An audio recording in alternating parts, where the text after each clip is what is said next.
Hello internet, आप सुन रहे हैं आपकी एंटरटेनमेंट का एक्स्ट्रा डोज, एक्स्ट्रा फिल्मी। और आज हम किसी फिल्म के बारे में बात नहीं करने वाले, आज हम किसी वेब सीरीज़ के बारे में बात नहीं करने वाले। आज हम उस इंसान के बारे में बात करने वाले हैं जो पिछले हफ्ते हमें छोड़ के चला गया, सुशांत सिंह राजपूत।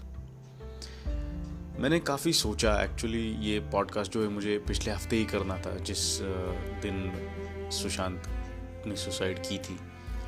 बट मुझे लगा कि ये I am trying to cash in his suicide और हिज डिमाइस, तो इसलिए मैंने वो नहीं किया। और एक हफ्ते तक मैंने बहुत कोशिश की इस वाक़ये को अपने दिमाग से निकालने की, लेकिन समहाउ मैं वो नहीं कर पाया। He has been in my thoughts through out, और मैं 2-3 बार मैं रोया भी उसके लिए, बट समहाउ ये चीज़ दिमाग से नहीं निकल रही। सो आई थॉट कि अगर मैं मेरे विचार बाहर निकाल लूँ तब जाके शायद ये ख़त्म हो। तो that's why I am doing this podcast today, and in this podcast we are going to remember Sushant Singh Rajput. So without any further ado शुरू करते हैं आपके एंटरटेनमेंट का एक्स्ट्रा डोज, एक्स्ट्रा फिल्मी।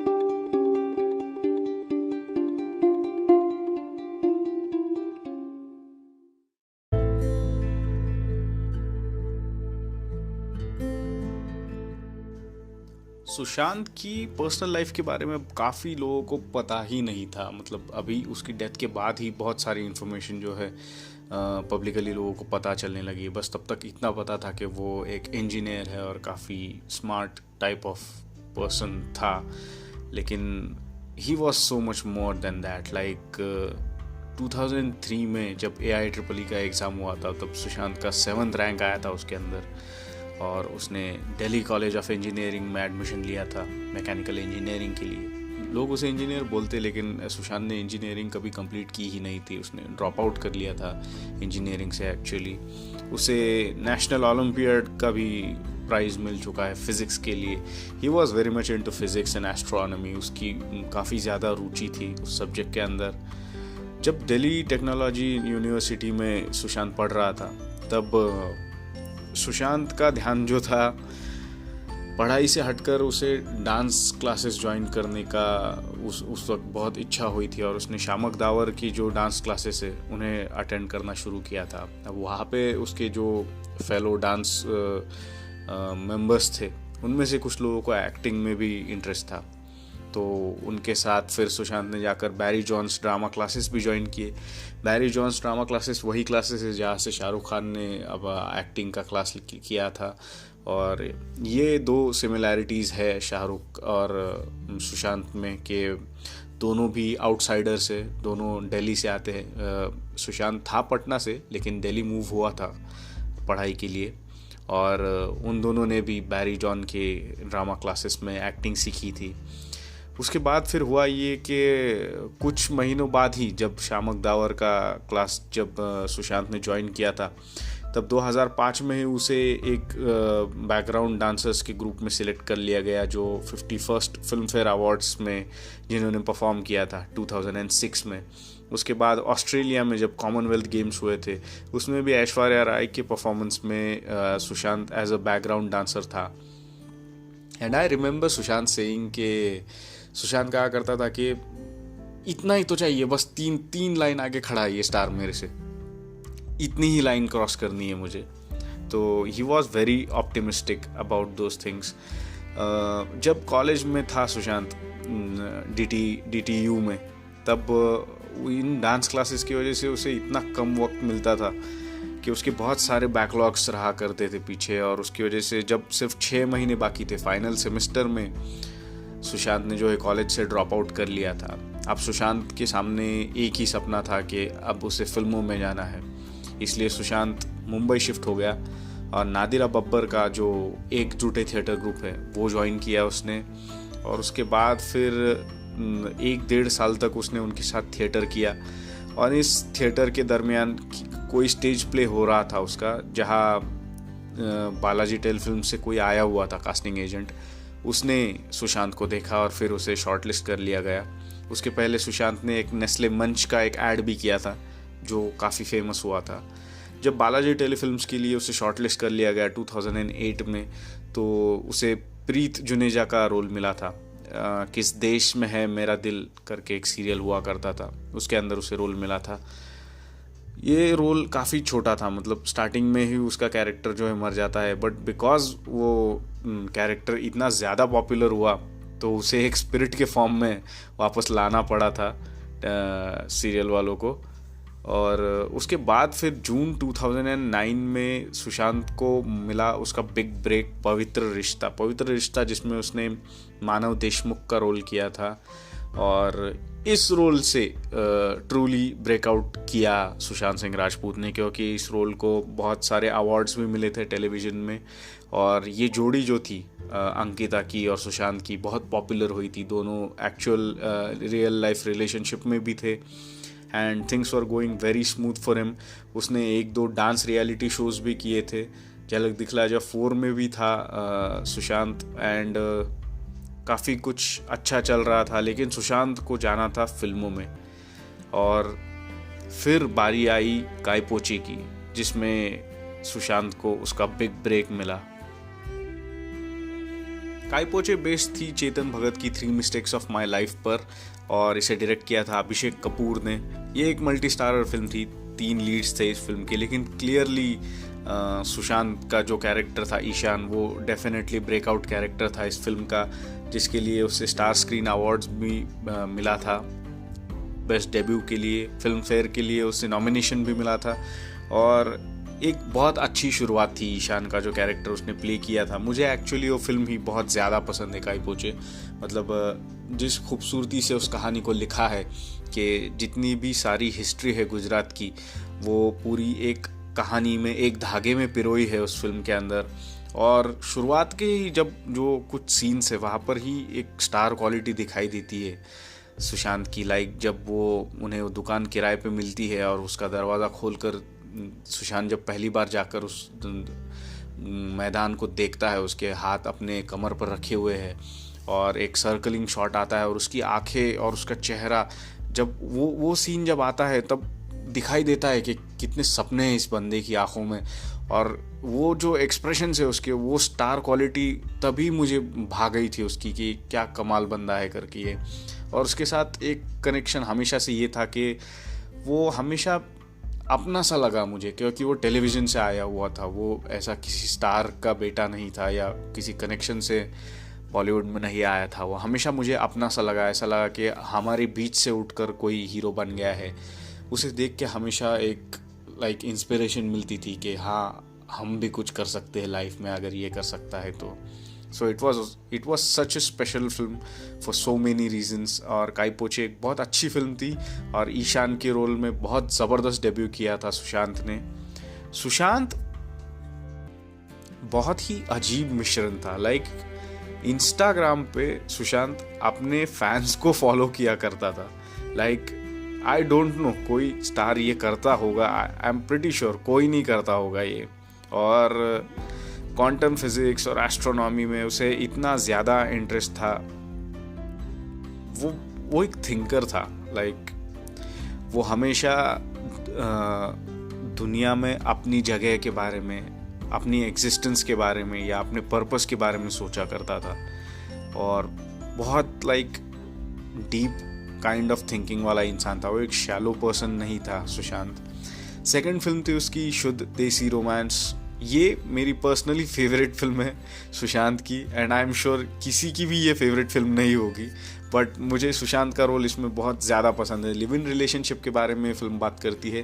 एंड ऑडली इनफ मैं एक फ्रेंड के साथ कुछ लाइक रफली 10-15 दिन पहले ही मैंने शायद बात की थी शुद्ध देसी रोमांस के बारे में कि ये परफॉर्मेंस मुझे बहुत ज़्यादा पसंद है। स्पेशली वो सीन जिसमें परिणीति के एक्स बॉयफ्रेंड के बारे में जब पता चलता है सुशांत के कैरेक्टर को, और वो फिर जाकर थोड़ा अजीब बिहेव करने लगता है परिणीति के सामने, and she asks him what's wrong, and वो फिर बताता है कि ऐसा ऐसा है, मुझे तुम्हारे एक्स बॉयफ्रेंड के बारे में पता चला, and she explains her side of things, and then he said के मैं अनाथ हूँ तो हमेशा मुझे अपनी सेफ साइड रखनी पड़ती है, क्योंकि यहाँ तो लोग पीछे से पैंट उतारने के लिए खड़े ही रहते। और वो जो एंग्जाइटी है उस कैरेक्टर के अंदर, जो इम्पेशंस है, वो मुझे मैं बहुत रिलेट कर पाया मैं उस चीज़ से, क्योंकि मैं भी उस तरह का ही इम्पेशेंट सा बंदा हूँ। और सुशांत भी इम्पेशेंट है। लाइक ये तो बहुत सारे लोगों ने कहा भी है फ़िलहाल, जितने इंटरव्यूज़ हुए लोगों के, कि वो बहुत इम्पेशेंट था और बहुत एंग्शियस रहा करता था, और ऐसी सारी चीज़ें उसके बारे में कही गई है। और ये उस कैरेक्टर में क्लियरली दिखाई देता है। शुद्ध देसी रोमांस का जो वो कैरेक्टर है उसमें वो चीज़ दिखाई देती है। और फिल्म भी बहुत मज़ेदार है, क्योंकि लिव इन रिलेशनशिप के बारे में फिल्म दो लोग जो है कमिटमेंट नहीं कर पा रहे हैं एक दूसरे के साथ, कमिटमेंट फोबिया है उनको, और एक दूसरे के साथ रहना भी है लेकिन फिर उन्हें एक बंधन में फंसना भी नहीं है। जो लास्ट की जो कॉन्वर्सेशन होती है उन दोनों के बीच में, परिणीति और सुशांत के बीच में, जब वो उस घर के दरवाजे के बाहर बैठे हुए होते हैं और सुशांत कहता है कि ये दरवाज़ा जब दोनों तरफ खुलता है तब मुझे अच्छा लगता है, लेकिन अगर ऐसा कहे कि ये दरवाज़ा एक बार बंद हो गया तो खुलेगा ही नहीं, वो मुझसे नहीं होता। तो ये जो कैफियत है बहुत सिंपल वर्ड्स में उन्होंने दिखाई है। जिन लोगों को कमिटमेंट फोबिया होता है, they want to live together, but उन्हें एक बैज नहीं चाहिए, एक चेहरा नहीं चाहिए उस रिश्ते को देने के लिए, एक नाम नहीं चाहिए। तो I like that film a lot. ये वो टाइम था जब यशराज ने 3 फिल्मों की डील के लिए साइन किया था सुशांत को, और शुद्ध देसी रोमांस उसमें से पहली फिल्म थी। अगली फिल्म सुशांत ने की 2014 में पीके में एक छोटा सा रोल किया था उन्होंने सरफराज का, और ये एक इम्पॉर्टेंट रोल था क्योंकि देश के सबसे बड़े डायरेक्टर के साथ उन्हें काम करने को मिला था, राजकुमार हिरानी के साथ, और आमिर खान उसके में लीड कर रहे थे। तो it was a big thing. तो यहाँ तक तो काफ़ी स्मूथ चल रहा था सुशांत का करियर। सुशांत के कुछ 50 सपने थे जो उसे पूरे करने थे, और मज़ेदार तरह के सपने थे वो, जिसमें उसे प्लेन उड़ाना सीखना था, लेफ़्ट हैंडेड क्रिकेट खेलना था, उसे यूरोप में ट्रेन से ट्रैवल करना था, 100 बच्चों को इसरो या नासा का वर्कशॉप करवाना था, उसे औरतों को सेल्फ डिफेंस सिखाना था, योगा सिखाना था, उसे बच्चों को डांस करना, चेस खेलना सिखाना था, उसे एक चैम्पियन के साथ चेस खेलना था, एक लैम्बोर्गिनी खरीदनी थी, गिटार सीखनी थी, उसके बाद पॉलिनेशियन एस्ट्रोनॉमी सीखनी थी, उसे एक्टिव वॉल्केनो के सामने फ़ोटोग्राफी करनी थी, उसे स्टूडेंट्स को डिफेंस फोर्सेस के लिए ट्रेन करना था, 1000 ट्रीज प्लांट करने थे, उसे अपने कॉलेज के दिन जो थे वो रिलीव करने थे, उसे अपने दिल्ली कॉलेज के हॉस्टल में एक शाम गुजारनी थी। ऐसी कई सारी एक बड़ी लिस्ट थी उसकी 50 सपनों की। सुशांत को एस्ट्रोनॉमी में इतना ज़्यादा इंटरेस्ट था कि उसने एक बहुत महंगा हाईली एडवांस्ड एक टेलीस्कोप खरीद के रखा था 2017 में। मीडे 14 LX600 ये नाम था उस टेलीस्कोप का, जिससे वो सैटर्न रिंग्स को देखा करता था, और वो हमेशा इस चीज़ को कैरी करता था। लाइक मनोज वाजपेयी और श्रद्धा कपूर को भी उसने इसके थ्रू चांद वगैरह दिखाया था, इस टेलीस्कोप के थ्रू। और सुशांत बहुत क्यूरियस माइंड था, वो इकलौता ऐसा एक्टर था जिसने इंडिया का, जिसने चांद की ब्लाइंड साइड पर एक प्लॉट खरीदा था, जगह खरीदी थी, जिसे कहा जाता है सी ऑफ मस्कोवी, जो चांद का ब्लाइंड साइड है, वहाँ पर उसने जगह खरीदी थी। ये सिर्फ दूसरा इंसान था इंडिया का जिसने ऐसा किया था। पहला शाहरुख खान था, लेकिन शाहरुख को जो है वो चीज़ गिफ्ट की गई थी वहाँ पर एक जगह चांद पर, और सुशांत ने जो है वो खुद खरीदी थी। आई डोंट नो ये कैसे वर्क करता है या कौन प्लॉटिंग करता है चांद पे, but this is what has happened. Also Sushant ने एक बहुत ही expensive Boeing 737 fixed based flight simulator भी खरीद के रखा था, क्योंकि उसे एविएशन में बहुत ज़्यादा इंटरेस्ट था। तो इस तरह की चीज़ें करने का बहुत इंटरेस्ट था सुशांत को, कि उसके सपने थे, एक सेट ऑफ ड्रीम्स था उसका जो उसे पूरा करना था। एक स्टेटमेंट था सुशांत का, वो हमेशा कहा करता था कि I would rather be a massive failure than a mediocre success. Like वो कहता था कि अगर मुझे फेल होना है तो मुझे एक्सट्रीम लेवल पर फेल होना है कि मैं अंदर से टूट जाऊं और फिर से अपने आप को जोड़ सकूं। मुझे मीडियोकर सक्सेस नहीं चाहिए, सक्सेस भी चाहिए तो बहुत ज़्यादा सक्सेस चाहिए, या फिर फेलियर चाहिए तो बहुत ज़्यादा फेलियर चाहिए। आई थिंक ये कहीं ना कहीं उसके डिमाइस में ये चीज़ प्ले की होगी, क्योंकि शायद उसे लगने लगा हो कि वो एक मीडियोकर सक्सेस बन के रह गया है, इसलिए उसे दुनिया छोड़ने का ख्याल शायद उसके दिमाग में आया हो। 2015 में उसने की थी डिटेक्टिव ब्योमकेश बख्शी, जो डायरेक्ट की थी दिवाकर बैनर्जी ने। अब ये कहानी बेस्ड थी सत्यान्वेशी ब्योमकेश बख्शी के कैरेक्टर के ऊपर, और ये हाईली अंडररेटेड फिल्म है, लाइक क्रिमिनली अंडररेटेड फिल्म है। आई डोंट अंडरस्टैंड कि ये फिल्म किसी ने क्यों नहीं देखी। शायद सुशांत के स्टॉक्स बहुत लो थे उस समय, या अब फिल्म की पब्लिसिटी अच्छी से नहीं हुई थी, या ब्योमकेश बख्शी एक ऐसा इतना नीश कैरेक्टर है कि ज़्यादा लोगों को पता नहीं है उसकी हिस्ट्री, बट बहुत ही ज़्यादा इंटरेस्टिंग है डिटेक्टिव ब्योमकेश बख्शी। अगर आप लोगों ने नहीं देखी है तो आई हाईली रिकमेंड कि you check it out. Neeraj Kabi ने बहुत कमाल की परफॉर्मेंस दी है, और सुशांत भी। और जो मिस्ट्री है इस फिल्म में, जो पहला एडवेंचर था ब्योमकेश बख्शी का, उसी को रफली लिया हुआ है, लेकिन उसका स्केल बहुत ज़्यादा बढ़ाया है इस फिल्म के अंदर। और दिवाकर बैनर्जी ने इतना कमाल का लिखा और डायरेक्ट किया है इस फिल्म को, that I just love detective Byomkesh Bakshi. उसके बाद 2016 में अंकिता लोखंडे के साथ सुशांत का ब्रेकअप हो गया, और उसी दौरान MS Dhoni the untold story release हुई थी। और ये आई थिंक सुशांत की सबसे इन्फ्लुएंशियल फिल्म थी, क्योंकि उसने जनरेशन्स को इंस्पायर किया माही का रोल प्ले करके MS धोनी का। एंड स्ट्रेंज थिंग इज़ कि इस फिल्म के पहले या काई पोचे के पहले भी सुशांत क्रिकेट खेलता ही नहीं था, और उसकी बहन जो है वो एक्चुअली शायद डिस्ट्रिक्ट लेवल की क्रिकेटर है, तो that's a very strange thing. तो सुशांत ने बिल्कुल स्क्रैच से क्रिकेट सीखा धोनी के कैरेक्टर के लिए, और इतने कमाल के तरीके से उसने वो मैनरिज्म सीखे थे, लाइक धोनी का वॉक हो, या उसका हेलीकॉप्टर शॉट हो, या उसके फेशियल एक्सप्रेशंस हो, या जिस तरह से धोनी ने अपने बाल कैरी किए हैं थ्रू आउट हिज करियर, हर चीज़ बिल्कुल डिट्टो उन्होंने कॉपी की थी, और बिल्कुल जिए थे सुशांत MS धोनी के कैरेक्टर को। सो मेरी बहुत ज़्यादा फेवरेट फिल्म है वो, मुझे बहुत इंस्पायर किया था उस फिल्म ने। आई एम श्योर बहुत सारे लोगों को इंस्पायर किया होगा। इस दौरान जब 3 फिल्मों की जो डील थी यशराज फिल्म्स के साथ, उसमें की फर्स्ट फिल्म थी शुद्ध देसी रोमांस, दूसरी थी ब्योमकेश बख्शी, और तीसरी होने वाली थी शेखर कपूर की पानी। बट समहाउ पानी जो है डीले होती रही, क्योंकि शेखर कपूर कभी हॉलीवुड में थे, कभी कोई प्रॉब्लम आता रहा। 10 महीने तक सुशांत ने जो इस कैरेक्टर के लिए तैयारी की, जिसमें वो देर रात 2-3 बजे शेखर कपूर को फ़ोन करके पूछा करता था कि क्या इस रोल के लिए मैं ऐसा करूं या वैसा करूं, या कैरेक्टर की लैंग्वेज कैसी होगी, लहजा कैसा होगा। इस तरह की बहुत ज़्यादा प्लानिंग की थी सुशांत ने इस कैरेक्टर के लिए। और शेखर जो थे बहुत ही एक्साइटेड थे सुशांत के साथ काम करने के लिए, क्योंकि वो देख रहे थे किस तरह का डेडिकेशन दे रहा है सुशांत इस कैरेक्टर के लिए। बट समहाउ ये फिल्म बन ही नहीं पाई। 10 महीने के लंबे वेट के बाद फाइनली न्यूज़ ये आई कि फ़िल्म शेल्फ हो गई, और इस दौरान सुशांत ने कई सारी फिल्मों के ऑफर्स रिजेक्ट किए थे, लाइक 5-6 फिल्मों को उन्होंने रिजेक्ट किया था।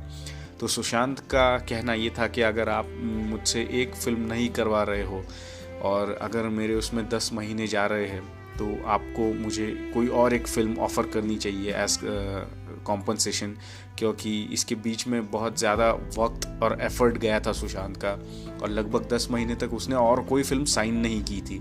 तो आई थिंक बहुत ही लाजमी थी उनकी डिमांड जो थी कि उन्हें एक फ़िल्म ऑफ़र करनी चाहिए थी यशराज ने। लेकिन हुआ ये कि यशराज वाले बहुत गुस्सा हो गए सुशांत के ऊपर, क्योंकि उन्हें लग रहा था कि सुशांत इस पोजीशन में नहीं है कि वो हमसे डिमांड्स कर सके, और फिर they cut all ties with him. और उन्होंने तीसरी फिल्म उसके साथ कभी की ही नहीं सुशांत के साथ, वो कॉन्ट्रैक्ट जो है इनकम्प्लीट ही रह गया। सुशांत के दिल में काफ़ी खली ये चीज़, और उसने किसी इंटरव्यू में ये कहा भी था कि अगर आदि चोपड़ा अगर मुझे एक फ़िल्म ऑफ़र करेंगे तो मैं ज़रूर करूँगा। लाइक सुशांत की तरफ से ऐसा कुछ नहीं था। तो ये चीज़ सुशांत के दिल में कहीं ना कहीं रह तो गई थी कि इनकी वजह से मेरा इतना नुकसान हो गया। 2017 में सुशांत की फिल्म आई राब्ता, एंड ये तो मुझे ट्रेलर देखते ही पता था कि राब्ता बहुत बुरी फ्लॉप होने वाली है, क्योंकि जिस तरह से ट्रेलर आया था एकदम लाइफलेस लग रही थी फिल्म। कहीं ना कहीं खलीसी और खालड्रोगो की स्टोरी लाइन को भी उठाने की कोशिश की गई है। मैंने काफ़ी सोचा कि इसने सुशांत ने ये फिल्म क्यों की होगी, कृति ने, सुशांत ने। फिर मेरे दिमाग में आया कि ये फिल्म दिनेश विजन ने डायरेक्ट की थी, जो मैडॉक फिल्म्स के डायरेक्टर है। मैडॉक फिल्म्स जो एक बहुत बड़ी प्रोडक्शन कंपनी है, तो प्रोड्यूसर को तो खुश रखना ही पड़ता है। इसलिए आई थिंक सुशांत को ये फिल्म करनी पड़ी होगी, क्योंकि अगर उनकी फिल्म को ना कहे तो आगे उनकी बैनर की फिल्में नहीं करने को मिलेंगी। आई थिंक इसकी वजह से उन्होंने वो फिल्म की। इस फिल्म में एक ही सिल्वर लाइनिंग ये थी कि इस फिल्म के दौरान कृति और सुशांत जो है डेट कर रहे थे, और ये उस फिल्म की वजह से हुआ क्योंकि वो साथ में काम कर रहे थे। इस चीज़ की कहीं पे भी चर्चा नहीं की इन दोनों की रिलेशनशिप की, बट एक इनर सर्कल को पता था कि ये लोग उस वक्त डेट कर रहे थे। कृति जब कॉफ़ी विद करण में आई थी, वहाँ पर जब राब्ता का टॉपिक निकला तब कृति ने कहा भी था कि the only good thing about राब्ता वाज द केमिस्ट्री, और करण इतने कमीने तरीके से उस पर हंसकर बोला था वेयर इज़ द केमिस्ट्री। और मुझे इतना ख़राब लगा था उस टाइम पे कि आप ऐसा कैसे कह सकते हो। लाइक आपको किसने राइट दे दिया ये कहने का कि इन दोनों में कोई केमिस्ट्री नहीं है। लाइक एक तो पहली बात तो करण आई डोंट नो क्यों मैच मेकर बना फिरता है। लाइक वो तारा सुतारिया को सिद्धार्थ मल्होत्रा के साथ चिपकाने की कोशिश कर रहा था। उसके बाद फिर बहुत सारे इंसिडेंसेस ऐसे कहने को जाए तो, like I don't know why Karan tries to act God. I am sure Karan के टॉपिक पे हम धीरे धीरे आएंगे अभी थोड़ी देर में।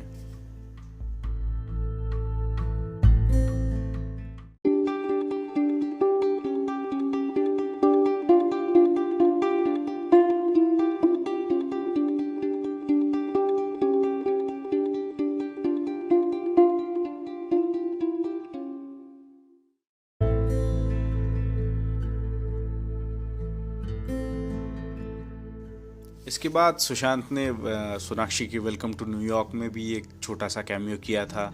सेम ईयर उनकी केदारनाथ भी आई। केदारनाथ मुझे काफ़ी अच्छी लगी ये फिल्म। इनिशियली मेरा इम्प्रेशन जो था इतना अच्छा नहीं था फिल्म के बारे में जब मैंने ट्रेलर देखा था, but when I actually saw the movie I really liked it. Like सारा की परफॉर्मेंस भी काफ़ी अच्छी है फिल्म के अंदर। सुशांत इज़ एज़ यूजुअल बहुत अच्छे हैं, और जो एटमॉस्फेयर क्रिएट किया था वहाँ पर केदारनाथ का, फिल्म देखने के बाद आपको ऐसा लगता है कि आप सचमुच उस वादी में रह कर आए हो, and that's the most pleasant feeling that a director can give you. और सॉन्ग्स मुझे बहुत पसंद है इस फिल्म के, काफ़ी राना स्पेशली, और नमो नमो जो सॉन्ग है वो भी बहुत अच्छा है। इस फिल्म में एक सीन है जब बारिश हो रही होती है और वो गुफा में बैठे हुए होते हैं, और सारा का जो कैरेक्टर है वो अपनी कुछ कहानी बताती है सुशांत के कैरेक्टर को, और वो उसे कहती है कि तुम सिर्फ लोगे या कुछ दोगे भी। और मुझे लगा था कि अब यहाँ पर कोई एक पॉइंटलेस किसिंग सीन आएगा, बट सुशांत रिटर्न में अपनी तरफ से अपने फादर की स्टोरी सुनाता है। वो एक बहुत स्वीट सा सीन लगा मुझे उस फिल्म के अंदर। तो ये फिल्म भी बहुत अच्छी थी।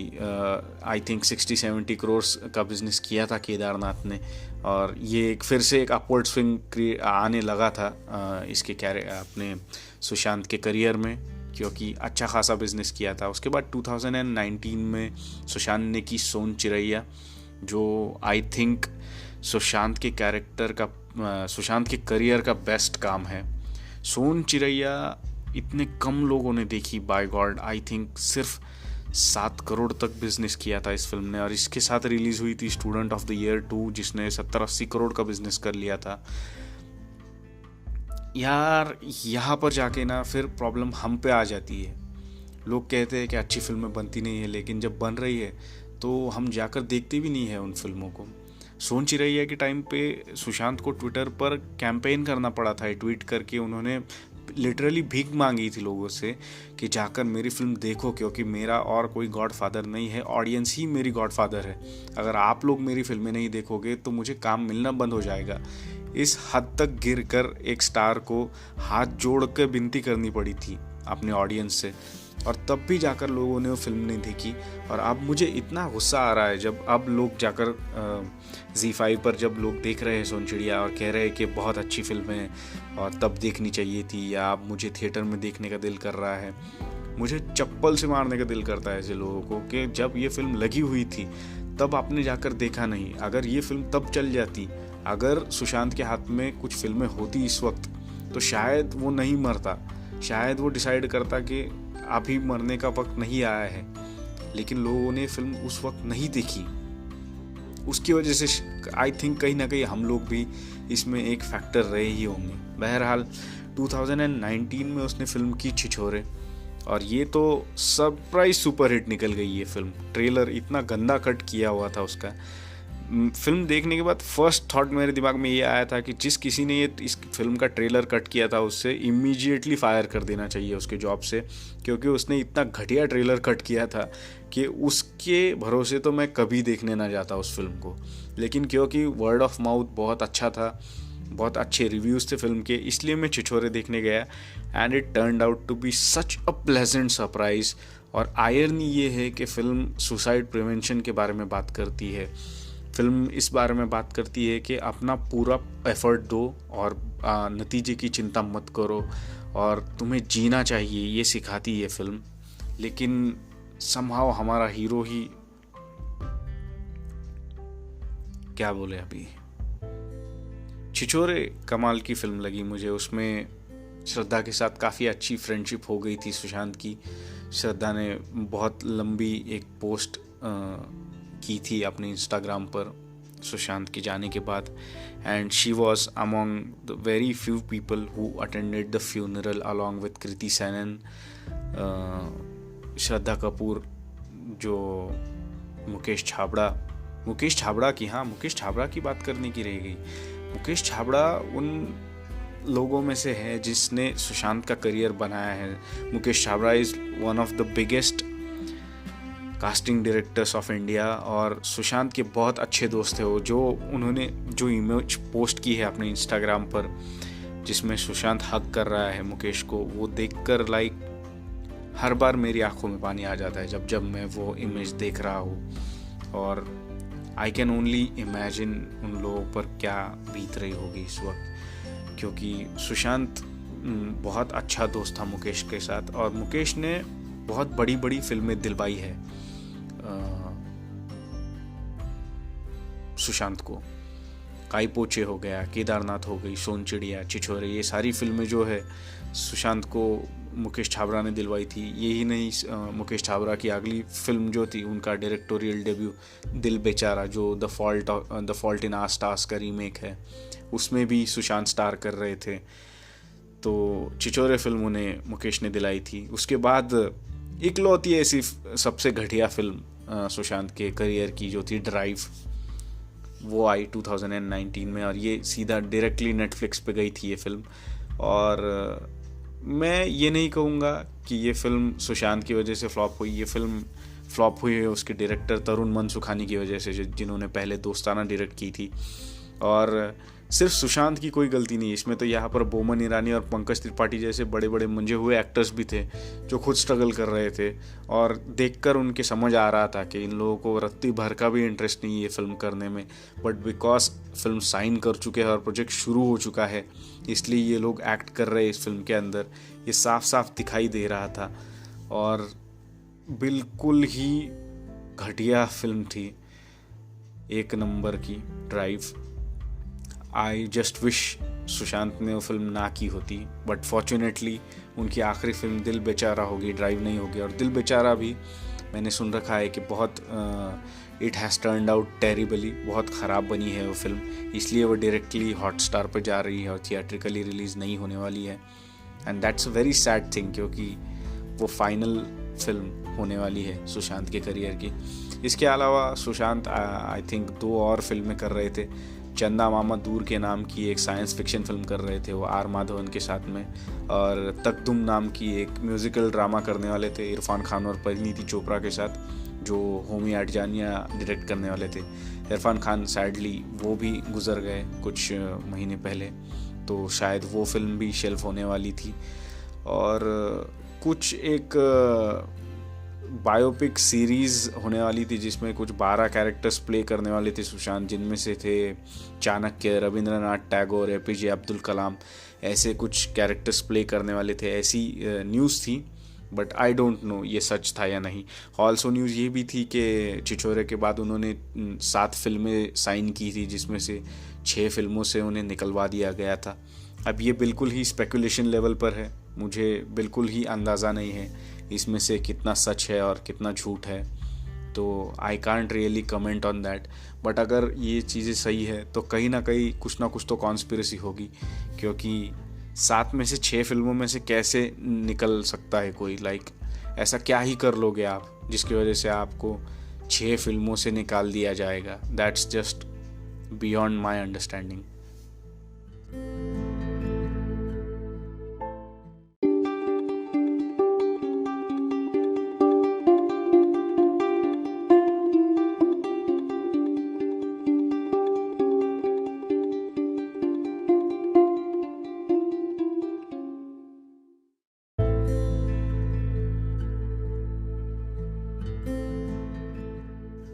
जैसे ही सुशांत की सुसाइड की न्यूज़ आई, it started a flurry of condolences messages. हर कोई जो अच्छे टर्म्स पे भी नहीं था सुशांत के साथ, उन्होंने भी ट्वीट करना, इंस्टाग्राम पर स्टोरीज डालना शुरू कर दिया कि वो कितने दुखी है, और उनकी फैमिली को उन्होंने कंडोलेंसेस ऑफर किए। और इतना झूठ, इतना नकली था सब कुछ, ट्रांसपेरेंट था ये सब कि सब लोग झूठ बोल रहे हैं। गिन के 10 लोग होंगे जिनको एक्चुअल में फ़र्क पड़ा, जिनको एक्चुअल में दुख हुआ।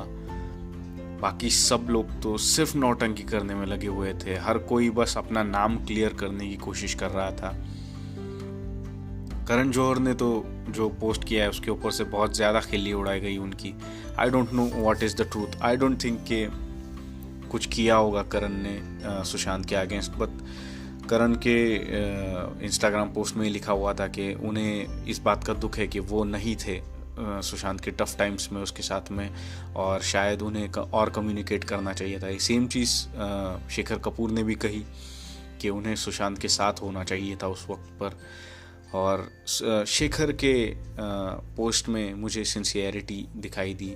सेम चीज़ मनोज वाजपेयी के बारे में भी कहूँगा मैं। मनोज जी जो बिल्कुल टूट गए थे सुशांत की न्यूज़ सुनकर, और उन्हें बिल्कुल यकीन ही नहीं हो रहा था इस बात पे कि सुशांत अब नहीं रहा।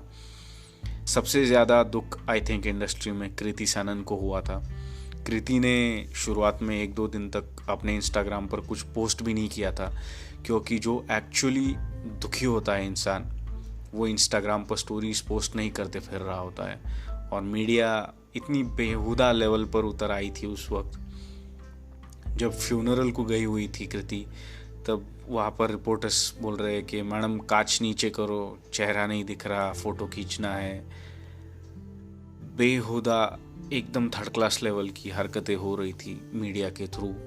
और जब कृति ने 2 दिन तक कुछ पोस्ट नहीं किया अपने इंस्टा पर, तब उसे वो भी पूछा जा रहा था कि आपने अब तक कोई मैसेज क्यों नहीं पोस्ट किया, आपको कोई फीलिंग्स नहीं है क्या सुशांत के लिए, आप किस तरह की इंसान हो, उनका कैरेक्टर जज किया जा रहा था।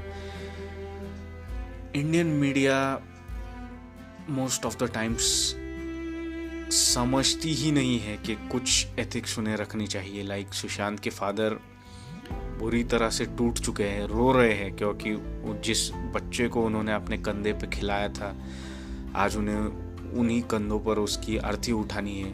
और ये लोग उन्हें जाकर पूछ रहे हैं आपको कैसा लग रहा है, ये सब कैसे हुआ। ऑब्वियसली अच्छा तो नहीं लग रहा होगा उसके फादर को। ये कोई पूछने वाली बात है वहाँ पर जाके कि आपको कैसा लग रहा है। मीडिया पर कृति ने जो लिखा बहुत अच्छा लिखा उसके इंस्टाग्राम पोस्ट पे कि कुछ रूल्स एंड रेगुलेशंस होने चाहिए जर्नलिज्म के, कौन सी चीज़ को जर्नलिज्म कंसिडर किया जाए और कौन सी चीज़ को हैरेसमेंट कंसिडर किया जाए, इसकी कोई एक लाइन होनी चाहिए जो किसी को क्रॉस नहीं करनी चाहिए। क्योंकि लोग यहाँ पर शोक मना रहे हैं, उनका कोई अपना है जो गुजर गया है, और आप लोग फ़ोटोज़ खींच रहे हैं, आपको ब्लाइंड आइटम्स छापने हैं, आपको स्टोरीज पोस्ट करने हैं। कहीं ना कहीं ये सब रोकने की ज़रूरत है। शाहरुख ने जो ट्वीट किया था वो मुझे इतना ख़राब, इतना इन बैड टेस्ट लगा था कि उसके फर्स्ट लाइन थी शाहरुख के ट्वीट की कि he loved me so much. अरे भाई साहब, आपके बारे में नहीं है सब कुछ, सारी दुनिया आपके अराउंड नहीं घूम रही है। और शाहरुख के पास तो उन खुद का फ़ोटो भी नहीं था उनके फ़ोन में सुशांत का। अब ठीक है, सुशांत कोई इतना बड़ा स्टार तो था नहीं कि आप उसका फ़ोटो अपने फ़ोन में रखोगे। वो दिख रहा था कि गूगल से स्क्रीनशॉट लिया था शाहरुख ने उस फ़ोटो का और उसे पोस्ट किया था। But the words he chose के you will be missed, rest in peace, like इतनी शैलो वर्डिंग थी उसकी। लाइक मुझे पहली बार ज़िंदगी में शाहरुख का गुस्सा आया, क्योंकि मैं देख पाया कि ये एक स्टार शाहरुख खान बोल रहा है, एक इंसान नहीं बोल रहा। और बहुत सारे लोगों की यही कहानी थी। लाइक कंगना रनौत ने अभी जो डिबेट खड़ा कर दिया है नेपोटिज्म के अगेंस्ट, वो अपना खुद का केस लड़ रही है। उसे आई डोंट थिंक सुशांत से कुछ लेना देना है या सुशांत की मौत से कुछ लेना देना है। और जो लोग हैं अपने अपने खुद के फ़ायदे देख रहे हैं इसके अंदर। लाइक काफ़ी लोगों ने ये हवा शुरू कर दी कि धर्मा प्रोडक्शंस को बैन कर दो, YRF को बैन कर दो, आलिया भट्ट को बैन कर दो, सलमान खान को बैन कर दो। ये सारी चीज़ें कहाँ से आ रही है, I have no idea. Like YRF का एक बार मैं समझ सकता हूँ कि शायद वो जो 3 फिल्मों की डील थी उसकी वजह से शायद उन्होंने ये चीज़ बोली होगी। लेकिन Salman Khan, Karan Johar, Alia Bhatt, of all people Alia Bhatt, Y?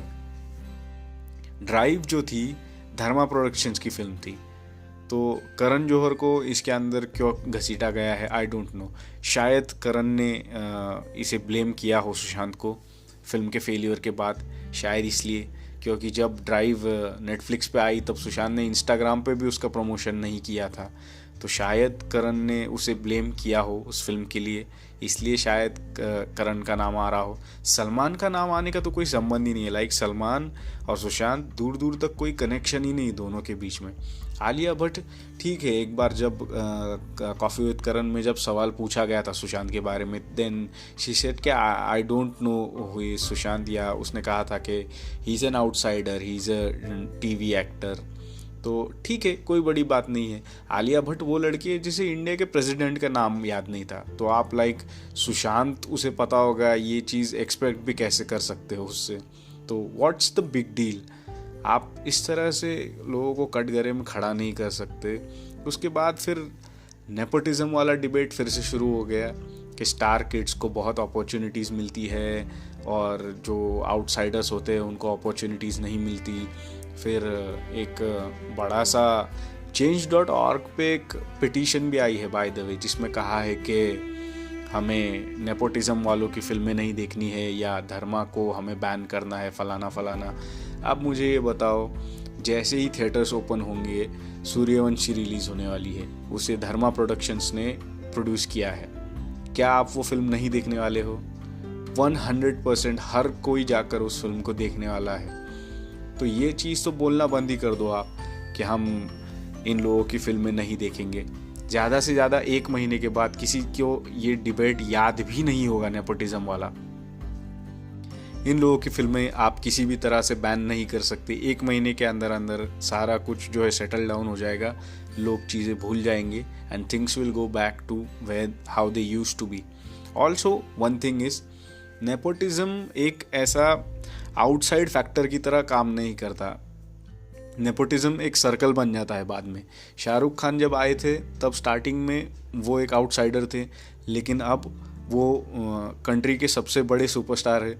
कल जब उनका लड़का आर्यन आएगा, मैं उसकी फ़िल्म ज़रूर देखने जाऊंगा, because I consider him my family. क्योंकि मैं शाहरुख को इतने सालों से मानता हूँ, तो उसके बेटे की फ़िल्म जब आएगी तब मैं ज़रूर उसे देखने जाऊँगा। तो ऐसा नहीं है कि नेपोटिज्म बाहर कहीं से आ रहा है, वो आने के बाद उस एक सिस्टम वो खुद ब खुद बन जाता है। लाइक आज के जो बाहर से आए हुए लोग हैं, कल जब उनके बच्चे पैदा होंगे तो वो ऑब्वियसली आएंगे फिल्म इंडस्ट्री में, और जो उनके माँ बाप के फैंस थे उनके बच्चों को भी देखने को जाएंगे। जब मैं रेफ्यूजी देख रहा था, अभिषेक की जो डेब्यू फिल्म थी, उसमें कई सारे लोग अमिताभ बच्चन के फ़ैन थे, और वो इसलिए देखने आए थे कि उन्हें देखना था कि हमारे सुपरस्टार का लड़का कैसा है। तो ऐसा होता है। ऑल्सो हर प्रोडक्ट नेपोटिज्म का ख़राब नहीं है। लाइक रणबीर कपूर को ले लीजिए, आलिया भट्ट को ले लीजिए, बहुत सारे अच्छे एक्टर्स भी दिए हैं हमें नेपोटिज्म ने। और हर कोई जो बाहर से आता है आउटसाइडर, वो हर कोई अच्छा एक्टर नहीं है। बहुत सारे ऐसे अनगिनत एग्जाम्पल्स हैं जो ख़राब एक्टर्स हैं और जिनका कोई बड़ा कनेक्शन नहीं था इंडस्ट्री में। इसलिए नेपोटिज्म को हम ब्लेम नहीं कर सकते एक्चुअली, और नेपोटिज्म को रोका भी नहीं जा सकता। अब अगर करण जौहर का पैसा है, उसकी खुद की प्रोडक्शन कंपनी है, तो उसको पूरा अधिकार है कि वो खुद डिसाइड करेगा उसे रास्ते पे चलते हुए किसी आदमी को लॉन्च करना है या उसके किसी दोस्त के बच्चे को लॉन्च करना है। आप उसे समझा नहीं सकते, आप उससे ये एक्सपेक्ट ही नहीं कर सकते कि वो आपके मुताबिक काम करे। लाइक अगर मेरा पैसा होता तो मैं भी ज़रूर उसे ही कास्ट करता जिसे मुझे कास्ट करने की इच्छा हो। तो करण इसमें बिल्कुल भी गलत है नहीं। अगर आप बस चाहिए ये इस चीज़ में कि हर किसी को अपॉर्चुनिटीज़ मिलती रहे। लाइक एक फिल्म बन रही है, तो अगर किसी आउटसाइडर को मिल रही है तो उसका दाना पानी काट के वो फिल्म किसी स्टार किड को नहीं मिलनी चाहिए। बस इतना प्रिकॉशन लिया जा सकता है, इसके अलावा और कुछ नहीं किया जा सकता। ये इंडस्ट्री ऐसी थी, ऐसी ही चलने वाली है, और ये सिर्फ फिल्मों में नहीं होता है, ये बिजनेस लाइन में हो या पॉलिटिक्स में हो, हर जगह पर नेपोटिज्म चलता ही है। अगर कोई इंडस्ट्रियलिस्ट अपना खून पसीना बहाकर करोड़ों अरबों रुपयों का एम्पायर खड़ा करता है, तो वो किसी राह चलते इंसान को अपना सारा बिजनेस उसके हाथ में नहीं दे देगा। अब जब अनिल अंबानी जिस दिन रिटायर होगा, उसके बेटे ही उसका बिजनेस संभालेंगे, कोई और नहीं संभालने वाला है। It is as simple as that. तो ये नेपोटिज्म वाला डिबेट जो है, दिन ब दिन ये काफ़ी स्टूपिड होता चला जा रहा है। और राजकुमार राव, आयुष्मान खुराना, इन जैसे लोगों ने तो कहा भी है कि उन्हें नेपोटिज्म के साथ कोई प्रॉब्लम नहीं है, क्योंकि वो एक सिस्टम है वो, and it has become a part of their life, उसको चेंज नहीं किया जा सकता। तो नेपोटिज्म वाला डिबेट तो जो है पूरी तरह से बेवकूफ़ाना लगता है मुझे।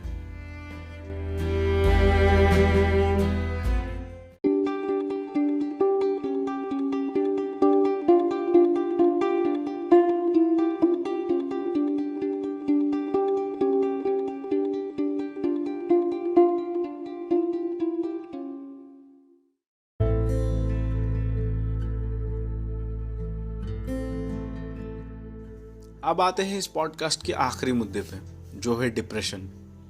लोग डिप्रेशन से क्यों सफ़र करते हैं, या इंडिया में कितने लोग डिप्रेशन के बारे में बात करते हैं? क्योंकि आपने यहाँ पर सर्दी खांसी जो हो जाए, उसे डिप्रेशन से ज़्यादा सीरियसली ट्रीट किया जाता है। अगर कोई डिप्रेस्ड हो, अगर कोई सैडली घूम रहा हो, तो सब लोग कहते हैं कि साला इसी तो आदत है मुँह लटका के घूमने की।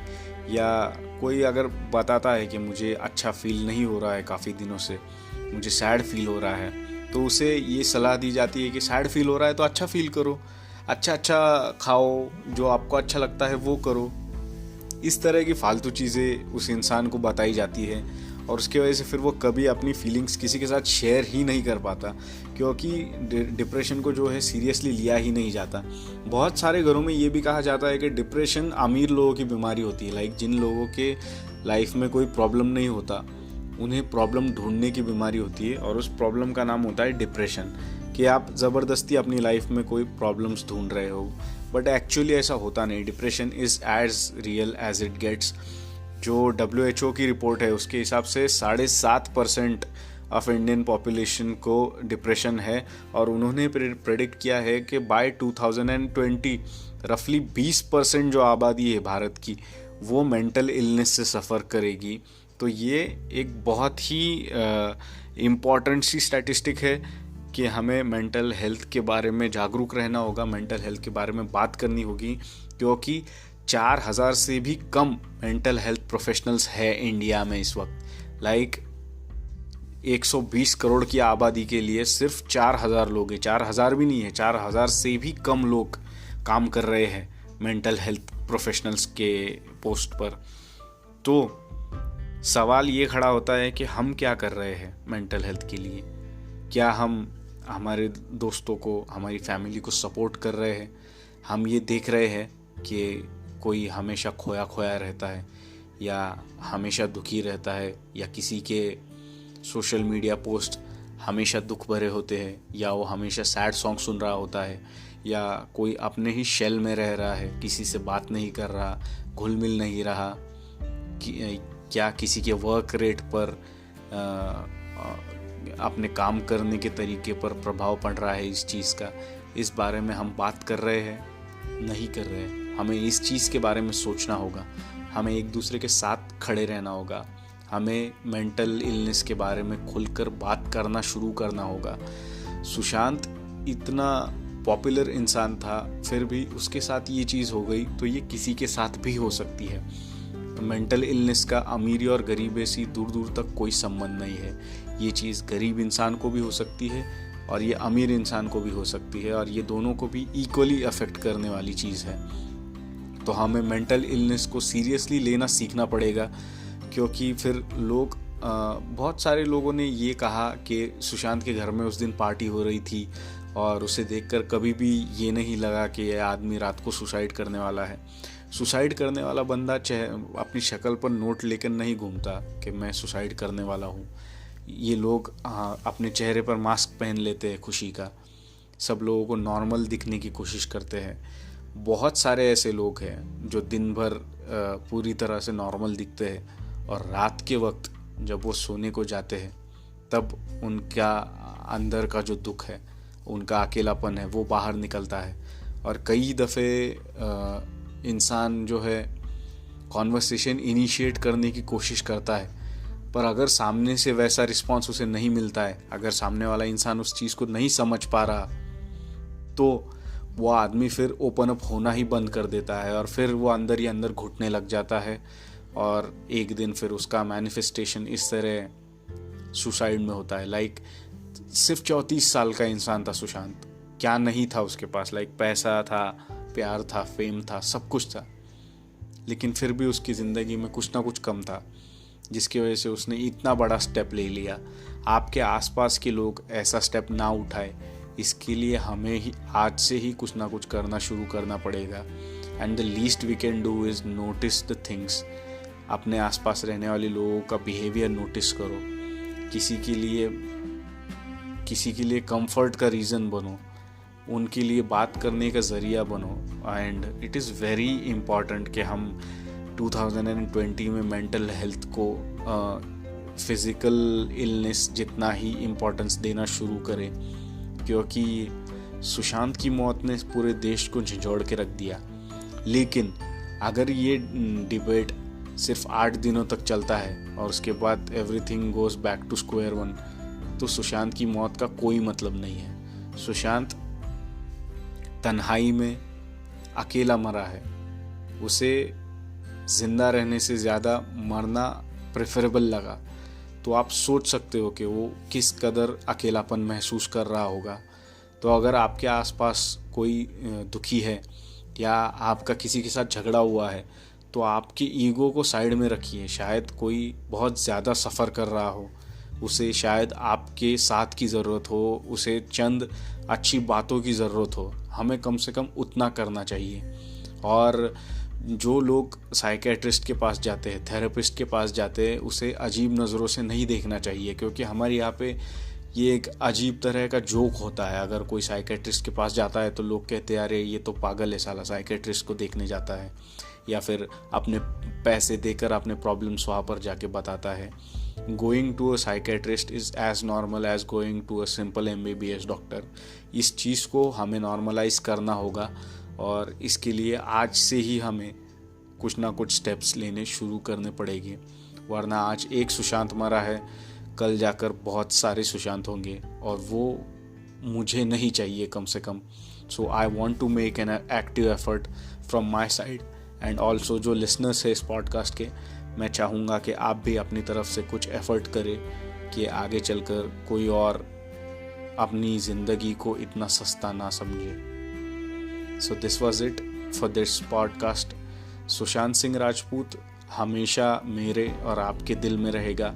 उसकी जो जो कमाल की परफॉर्मेंसेस थी, एक ये खूबसूरती है फिल्मों की कि इंसान भले ही चला जाए लेकिन वो फिल्मों में हमेशा यंग रहेगा।